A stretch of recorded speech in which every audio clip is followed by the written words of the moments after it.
J'ai fait la première chaînette du bas du tricot vers le haut. Je vais donc faire la seconde du haut du tricot vers le bas. Je l'ai donc retourné, vous le voyez là, les motifs sont à l'envers. C'est exactement le même principe, j'ai fait une boucle sur mon crochet, une première maille serrée dans la bordure pour fixer cette chaînette, et je vais donc descendre en consolidant les sticks de la même façon que pour la première chaînette, en prenant une boucle du stick latéral avec l'autre boucle du stick central. Et là, je commence de la même façon à prendre les mailles avec mon crochet, le brin du stick latéral, le brin du stick central,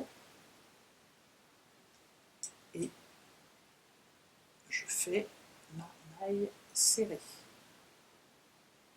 Je passe une fois, et je passe une deuxième fois, et ainsi de suite.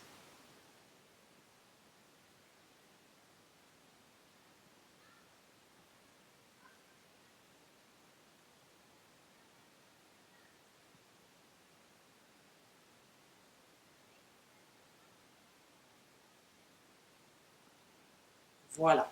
Vous voyez que les chaînettes sont écartées l'une de l'autre, ça dégage le centre du stick central, et c'est là qu'on va couper. Donc c'est très important de faire les chaînettes dans des sens opposés pour qu'elles s'écartent l'une de l'autre pour qu'on puisse couper. Si vous les faites dans le même sens, elles vont se resserrer et on ne verra pas quel brin il faut couper, et on risque de couper un brin qu'il ne faut pas couper.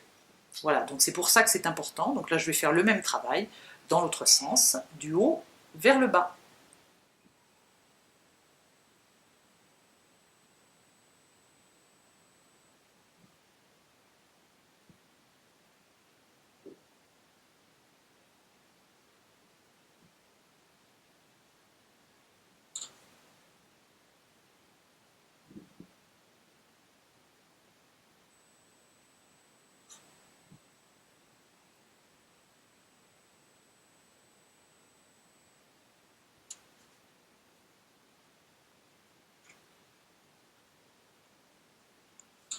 Alors, vous voyez déjà ici que les chaînettes s'écartent l'une de l'autre, et entre les deux, il y a le brin horizontal du stick central dans lequel on va couper. On a écarté avec les chaînettes et pris les brins latéraux de cette maille qui sont bien pris avec la chaînette, donc on pourra tout à l'heure couper au milieu et les deux côtés ne se détricoteront pas.